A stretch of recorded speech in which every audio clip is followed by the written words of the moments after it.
Welcome back to the channel, and today we are going to be discussing reasonable expectations and timelines. Personal experience. I can't speak for others. Ones. Also, we're going to be rolling the footage, B-rolling the footage of the workout, which was arms and shoulders tonight, and then I also put my posing routine in here tonight. Actually, I think I'm going to start with the posing routine, and then it'll go into the workout footage, because I know a lot of people will actually skip to the end of the video just to see that, so I'm just going to throw it out there first so they can just because I don't know where the timestamp's going to be at it, so that way they don't have to hunt it down. Okay, so finding a reasonable goal and a reasonable time. Me personally, I like to do 75 to 90 day goals. I like to push the throttle really hard and really get at it for about 75, 90 days, 120 days, and just go ham on it. And then I like to back off the throttle, go into like a maintenance phase for like maybe a month or two, enjoy myself, not have to be so strict on the diet, reduce the training volume, reduce the strictness on the diet, have a little bit of free eating, like, ice cream or pizza or beer or barbecue or whatever, while I try to maintain and hover around where I was at. Now, I know I'm going to rebound probably about like 10, 15 pounds or so, but I'm okay with that because I know that the results that I got from that hard push are still there. It's just I need to give myself not only a mental break, but a physical break to be able to get ready to go for the next goal. But I think goal setting is very important too, and what's reasonable and what the expectations are of what you're trying to accomplish. I think that's the difference in like where you are in your journey and me just starting out is that my goals are so much shorter, like even just weekly goals. Even if it's like 2 or 3 pounds, I don't even know if that's reasonable, to be honest, like 1 or 2 pounds a week, but just to see some progress with it. And then I'll take like a month off in between every week. Right. Well, I lost a week this week. I lost a pound this week, so I guess I deserve a month. I deserve to gain 10 pounds. 1 pound equals 1 month. 2 pounds, two months. No, but I think mine for a while will probably just be week by week, and then I'll build on that. I like to do my goals to end in an event. Like it's like a little reward at the end. Like I look forward to something. Like for instance, like when we were going to the river, it was really easy. Well, not only because you want to look good in a swimsuit, but like the end, when it's the end, it's something to be excited for. Not only because you made it to the end, but like you're doing something fun. So The payoff, right? It's the payoff. That's like for me, like wanting to compete in bodybuilding. Well, actually, I'm gonna let you speak on it. Like what do you think? For just goal wise or anything like that, I try to, for me, I'm just trying to be better. Like I've talked about it before, like I just want to be better than I was, and I'm trying to just keep trending in that direction. So as long as I'm trending in that direction, I'm trending towards my goal. Like I don't know when I'll ever have an actual end date goal kind of set of like, okay, I'm good here, I can just maintain here.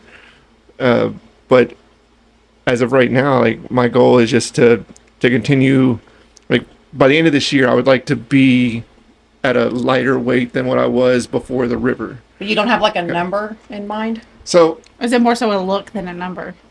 I wouldn't even really say like I don't think it's a look really. It's just more like a number or whatever. Just trying to get somewhere. You just want some progress. Yeah, I wouldn't even say like okay. I'm not gonna put a number or a look on it because I don't know. It's whenever I hit it, I think I'll just be like, you know what, I'm good.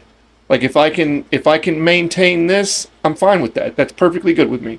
And that's where I'll try and stay within that range. If I fluctuate in that 10, 15 pound range back and forth, but in that range and just stay there, I'll be good with that because I know I can do that because I fluctuated and stayed in that range when I was 300 and something pounds or whatever without really going further past for years kind of thing. So yeah, if I can get down to that point and I have that feel of, I'm good. I was gonna say, do you think anyone actually ever gets to that point? Because even like bodybuilders in general, they look really good and they're in a good spot. They're going on stage, they're gonna compete, and then they're like, I want to be bigger. I can do better. I want to work on this. I want to do this. I don't feel like anyone's ever at a place because we're our worst critics. We could be like where we originally thought we wanted to be, and then we get there, we're like, well, now that I'm here, if I can do this, then I can do that. That's my way of thinking. I feel. Okay, so I can speak on that. So, like the thing is, whenever you start going down the road of perfection, you're always going to find a flaw, something that needs to be worked on, right? So there's never like, and like there's an idea of where you want to be. Like for bodybuilding, what's the goal? I want to compete What's the goal for competing? To win. Okay, now you won a local show. What's the next goal? I want to compete nationals, and then I want to win a pro card, and then I want to compete in a pro show. Then I want to win a pro show. Then maybe make it to the Mr. Olympia stage or Masters or whatever it is you're going for, right? But when you're on the pursuit of perfection, you will always find a flaw that needs to be worked on, because if you're not finding flaws that need to be worked on, you're not pursuing perfection.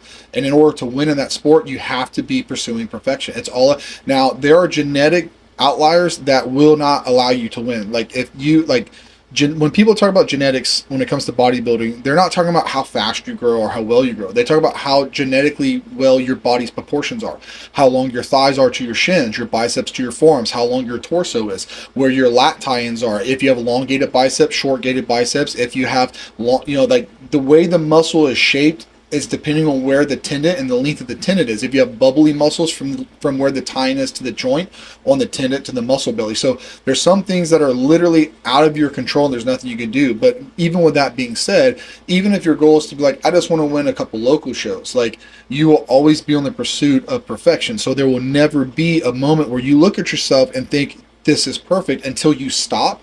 And then you back off the throttle and let's say you're like, okay, I'm done. And then you look at yourself and you say, oh wow, I didn't give myself enough credit. I didn't think I looked as good as I did. Okay, now looking back at it, that's insane. Like I even got to that level and stuff. So there's that type of mindset and everything. But for me, like the biggest thing that's kept me from competing in bodybuilding and actually taking the plunge, which it's kind of silly, but it's the fear of looking unready, like unprepared for the show. Because like what you said, we're our worst critics. We're also our worst judges, because like I've known people that they swear to God they were the best looking person in the gym or the room or wherever, and you look at them and say, yeah, with your 14-inch cannons and your soft stomach and your sunken in chest, no, you're not. But they think that they are just like, they are at the pinnacle, and it's just like, and I see some of these competitions where these guys get on stage, and then these guys got up there thinking like, I might win this show, and then you look at the competition and it's just like, dude, you had no business being up there. What are you doing here? Right. I'm afraid of being that guy. So I know that I need to get lean enough to get my abs out. And once I get my abs out, then I can start actually like prepping to get lean enough to compete. Because being lean with abs, it's not fit for a bodybuilding show. It's not. So I know what my hiccups are and I know where I need to double down at. But right now my goal is, because I've been cutting for a year and a half. I went from 270 pounds down to 206. It's almost 70, right at 70 pounds in a year and a half. So now I'm like, okay, I want to stop restricting myself so much. I want to see what my body does in the next 4 months and try to put some size on by the end of the year. And I want to put some serious size on, not fat, right? I'm not talking about fat, but I want to try to put on as much muscle as I can by the end of the year. So next year I can hire a trainer and I can take that plunge and I can just rip the Band-Aid off and be like, look, sink or swim, ready or not, I'm going for it. I don't care if I'm the guy. Someone has to come in last, right? And if it's just 3 people and you come in last, it's like, what? I placed top 3. There you go. I was gonna say I've been bulking for 12 years, so I mean I can understand. Yeah, no, that was the best part about powerlifting when I used to compete. Powerlifting was the bulking. It was a non-stop, forever bulk. It never stopped ever. Well, like how you said, you look back and you're like, oh wow, I look really good. It's kind of like that in general, because my goals and how I'd like to look or how I used to look back in the day. And back in the day, I thought I looked bad, and now I'm like, I wish. I always say that, like, I wish I were as fat as I thought I was a year ago. Yeah. Right. Or however long ago. Yeah. I know that feeling too. Whenever I was powerlifting, I was the same way. I wish I was as fat as I used to be whenever I was actually big, because then I downsized and I felt small. Yeah. And I wanted to feel big. So, but it was reverse, right? It was like reverse anorexia. It was like bigism. Like I wanted to feel big and be big, regardless of what big was. I think it's also what really honestly holds you back sometimes from competing is you still have a power lifter mentality in your brain somehow, because when you finally start cutting enough, you start thinking you look sick and you start thinking you're scrawny, and you're not. You're just not overweight anymore. I'm not all bloated, that's what it is. Yeah, it's like, no, that's what you're supposed to do, and you're like, I'm getting too skinny, I have to bulk. It's like, no. Yeah, so like short-term goals, that you have a goal that doesn't have like a specific end, like you said, like you're gonna know it when you see it, and when you see it, that's what it's gonna be, right? For me, I know what the goal is. Like I would like to be around 230, 240 show stage weight. But in order to be that lean and that big at 6 foot, I probably have to be like 260, 270 off season. And I just don't know if I'll be able to walk around at that size with that much muscle mass, because like I said, there's a lot of things that go into that. And don't get me wrong, I'm not going to hold anything back to get to my goal. I'm going to dedicate the next couple years of my life to this, to really pursue this hardcore, not to get a pro card, just to have, like, I got a mutilated pec, a deformed pec from surgery, from tearing it in powerlifting. So I know I'll never get a pro card, but I can have some fun at some local shows. So that's my long-term goal. As far as it goes for short-term, like I said, at the end of the year, I'm trying to put size on and stuff like that. But as far as it goes for short-term goals, like I like having like a weekly goal too, as well, because I like being able to look, like look at week to week. Like, okay, if I make it, because I'm carb cycling right now. So Monday through Saturday, my carbs are around 215. Sunday, they're around 600 to 750.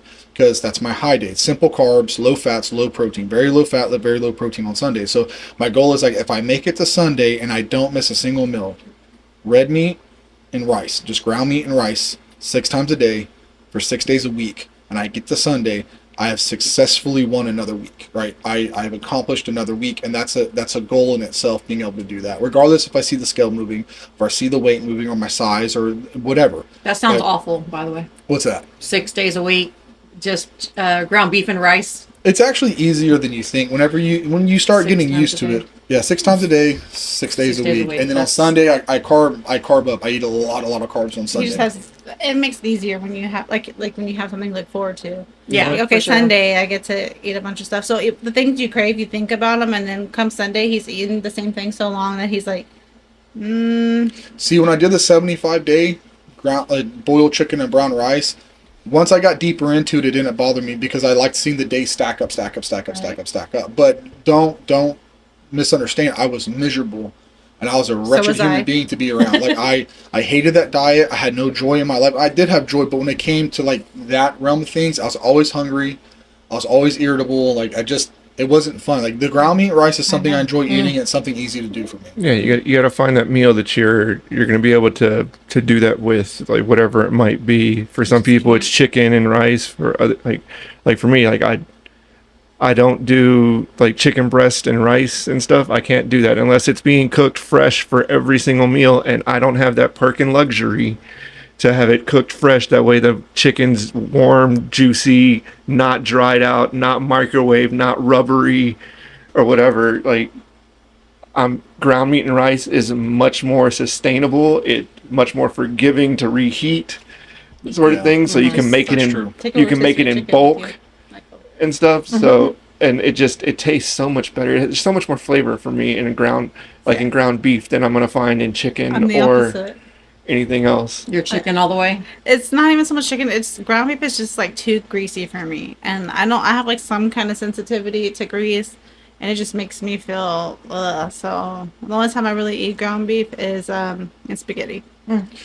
So what I noticed whenever I was doing that boiled chicken thing, I pulled all the fat out of my diet 100% except for olive oil, because I wanted to control, because you need essential fatty acids to help your vitamins and minerals absorb. So, and also it has a lot of health benefits getting fat, a certain amount of fat. So I added olive oil so I can control the amount of fat, how much I was getting, and the source of it. And what I noticed whenever I was doing that is my knuckles would always hurt, and my knees would get really achy, like I had arthritis really bad. Since I switched back to beef and I stopped eating all the vegetables, like the spinach, the carrots, the bell peppers, stopped doing olive oil, stopped doing the brown rice, my knuckles do not hurt me anymore, and my knees are not bothering me. Like, they're still a little tender, but they are probably about like 90% better than what they were when I was doing that diet. Now, I can contribute that to say, well, it's probably the fat, it's probably lubricating my joints, or it's the inflammation from the vegetables and the fibrous foods that was causing like swelling and joint discomfort. Because I you have joked an around, allergy to something you were eating. right? Well, I joked around because I've been drinking a lot on the weekends, because I've kind of like, for the last 4 weeks since I got done with that 75-day push, I've been enjoying myself. I was enjoying myself on the weekends. I'm not going to pigeonhole myself to having a good time here and there, especially after coming off something that difficult. And at first, I honestly thought it was the alcohol that was causing the flare-ups, but when I thought about it, it's like, no, it wasn't, because this started bothering me before I was even off of that diet, and then it continued to bother me even drinking. But like, I drank last week, and I had the equivalent of 20 beers, right? So it's like I had 6 IPAs at 9.5%. No one likes to show off. I had 3 shiners, and I had that Mexican style shiner, whichever one that was. The orderly or whatever. Yeah, and that came out to the equivalent of like 20 beers. So and here's the thing, my joints, they haven't bothered me this week like they were, even drinking that much last week. And I'm not advocating, guys, drink as much as you want. I was gonna Just say, don't- so if your joints hurt, drink beer. Yeah, well, and no, what I'm getting at is like I don't know what it is with the red meat. I don't know if it's because I got off all the fibrous food that's causing inflammation, or if it's from the fat in the ground meat, and it's like lubricating everything. I'm not sure, but I just feel better overall, general health wise, when I eat more red meat than I do any other vegetables, anything like red meat. For some reason, it just makes me feel better. Well, remember we looked into it too, that red meat reacts better with your blood type. That's true too. So that could have a lot to do with it. That I don't know if you've ever looked into that, but your blood type has food that it reacts better to, and food that it doesn't really. No, I've never heard of Yeah, that. like like you don't get anything out of her. like O positive responds better to which I am red meat, and egg whites do nothing for you. Like I mean, it does. Don't get me wrong, but they're actually more harmful to you than they are helpful. So most people that have O positive, it's better for them to stay away from just the egg whites, and it's better for them to get egg yolks with the egg whites because there's something in the egg yolk. There's something in the egg white. I don't know what it does, man. I read up on it a couple weeks ago, and I wish I could go into deep scientific things here. But there's something in the egg white that works against you, and if you add the egg yolk in, it actually cancels that out, where it doesn't affect you as much, if any at all. Interesting. But in general speaking, being a O positive, like red meat, just like off the blood type is what my body requires more. So I don't know if that's, why my joints are feeling better and stuff like that, but I have noticed that. It could be, yeah. Also, like, you have other people that are out there that have their diets, meal plans, and stuff like that that go into a lot of depth on, like, the red meat rice stacking kind of things and how it helps eliminate, like, a lot of bloating, inflammation, things like that, because you're bringing it back down to a more simple, straightforward sort of stuff. And then, you're O positive? That's the universal one? Is that the universal one? No. I think so. No? I thought it was. I thought O positive O was. positive can give to O positive. O negative can only take O negative. But like you're the universal, aren't you? The one that can give to everybody. Yeah, I'm the universal one. Yeah. What's your blood type? I know it's an It's O. just the universal but one. it's O something, O positive or O negative. I don't remember. It has exactly. to be negative then because O positive is basic. It's like like most people are. Like O I can give to everybody except for like the RH people. And I hope you're conscious if you ever And need stuff. blood. No, I can give to you. Just make sure you give me the right one. Yeah, but I can only take my particular blood. That's why like they're always asking for me to donate. You don't know what it is. So, let's get back on topic here. So Sorry. blood types. No, it's fine. You're basically a weekend on yours, and we talked about this on last time. Negative. Negative. So we talked about yours last time, and we took 6. You're eating 6 times a day, and we took 2 of those meals, and we structured them to be more restricted bodybuilding style meals and everything. Have you noticed the difference on your weight loss, your waistline, your clothes fitting different, the overall general feeling? Do you notice any difference at all? Not yet, but I'm like 2 pounds down from when I weighed myself the very first time, which was 2 or 3 weeks ago. It was before I even started. Yeah, because you eating. started this Tuesday. I started with like the structured right. meals and that kind of things. But so not just, yet.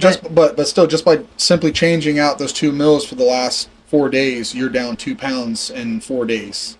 Mm-hmm. Now, I know that you said you measured a couple weeks ago, but you didn't actually start doing anything until this week. So we're just going to count it as it started this week. I'll take that. Yeah. So like I said, little changes can go a very long way. So back to what we originally said when we started this, like what's reasonable, what's exceptional. Well, and eating these meals like that makes me think about my other meals I'm eating during the day when I can eat whatever I want. But if I'm doing this and I'm working out, do I want to just go crazy on what I'm eating? Like You're just like canceling out the work you've done by just eating bad. I think about that too. Plus, I'm not normally super hungry. Except I'm super hungry right now. So it's funny how just a small little change can shift your mindset dramatically, and this is what I'm saying. Like if we introduce you to a small change in your diet, It's going to make you want to start, what else can I change? What else can I make better? And as far as it goes for what's reasonable, like goal setting and what you can accept, like losing 1 to 3 pounds a week is very, very doable for most people.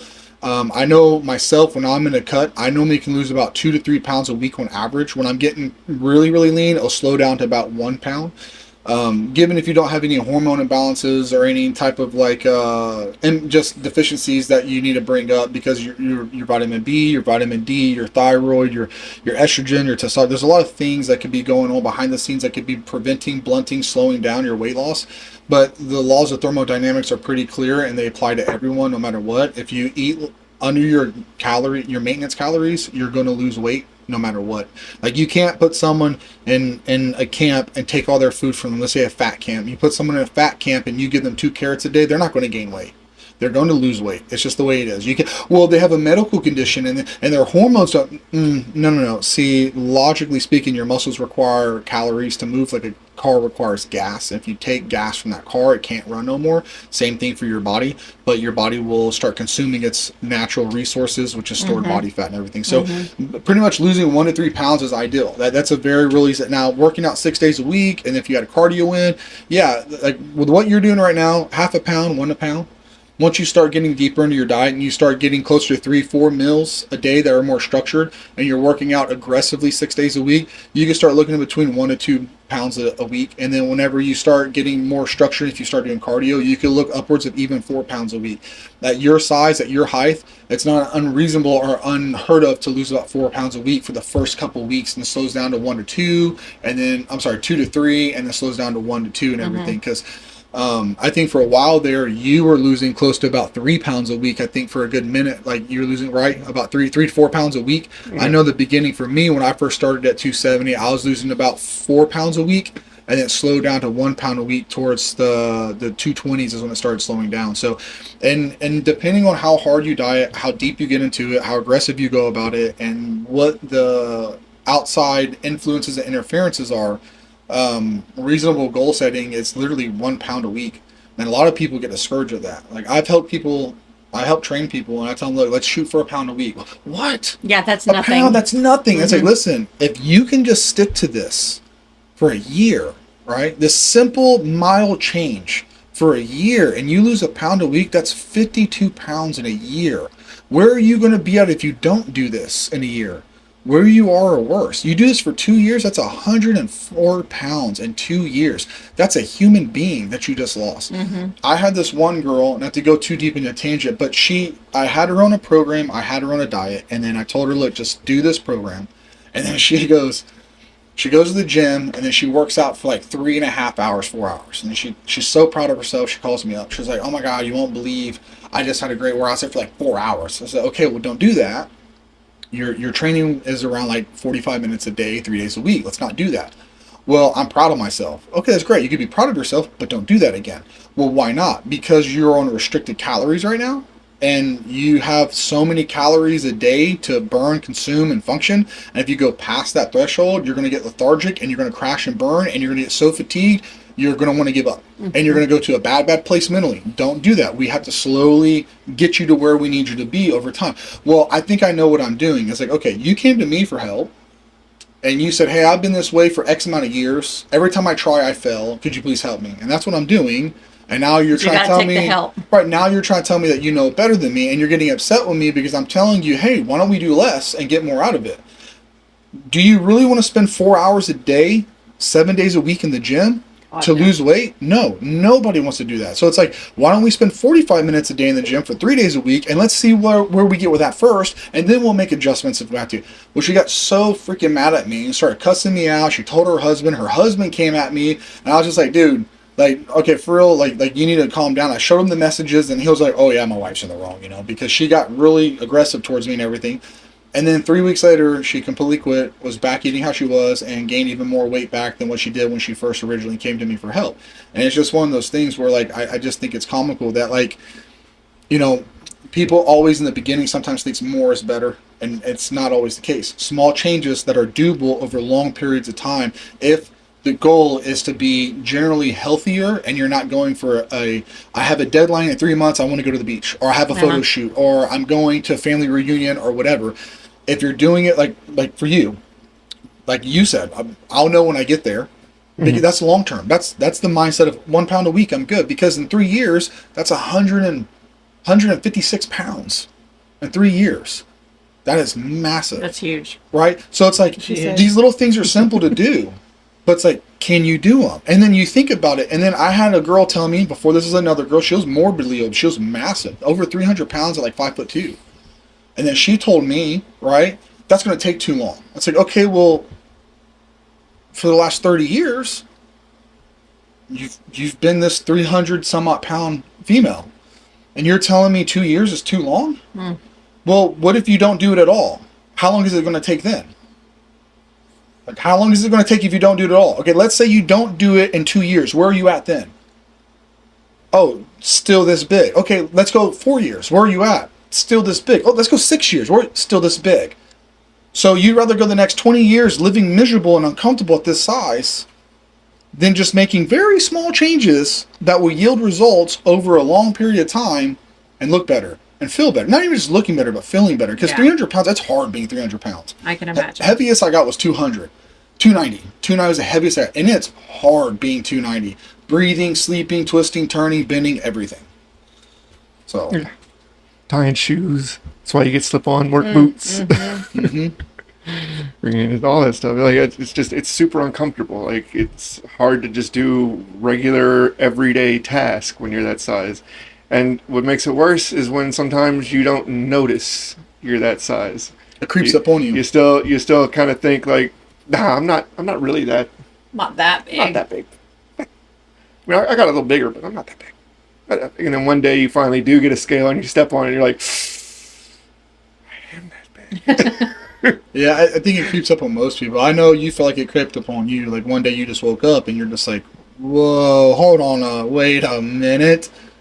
Jeans don't fit. To be fair, I don't really try to ever wear them, so that's my own fault going so long. Yeah. Yeah, like... What about you? Similar experience from being younger till now, like having that like eye-opening moment of realizing, like, wait a minute. Well, I'll look at like pictures from a year or 2 or 5 ago, and then pictures of me now, and I'm just like, holy crap! Like, my face, like, you can always see it's like, I think everybody might be that way right here, especially.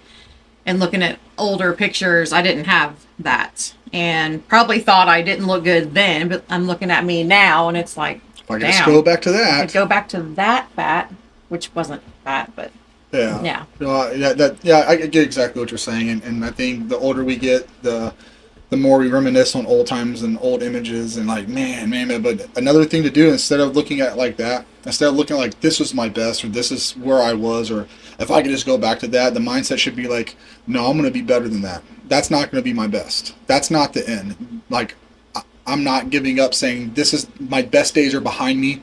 My best body's behind me. My best shape's behind me, because now I'm in my 30s. When I was in my 20s, I look great. But because I'm in my 30s, there's no way. Like, instead of having that mindset, the mindset should always be like, okay, yeah, I look good then, but I'm going to look better now. And I'm going to look way better, and I'm going to do better now. Because I'm older.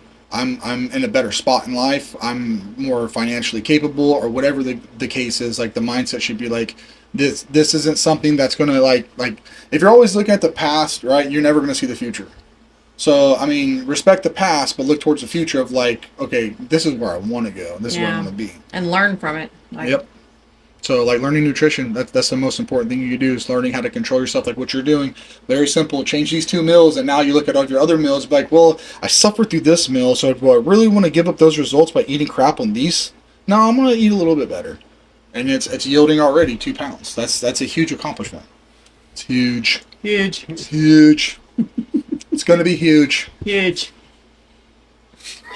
You need to show him that too. Yeah, I know it's a bad impression. No, he's already seen it. Oh, okay. He's already seen it. The Shane Gillis. Yeah, Gillis. Yeah, the specials on Netflix. Yeah, his impression Really of Trump good. is freaking hilarious. Okay, I think I'm going to end it here, unless anyone else wants to add to it, or anything else you want to. Till No. next time. I'm Good night. All right, well, hey guys, thanks for watching. We see you next time. Peace.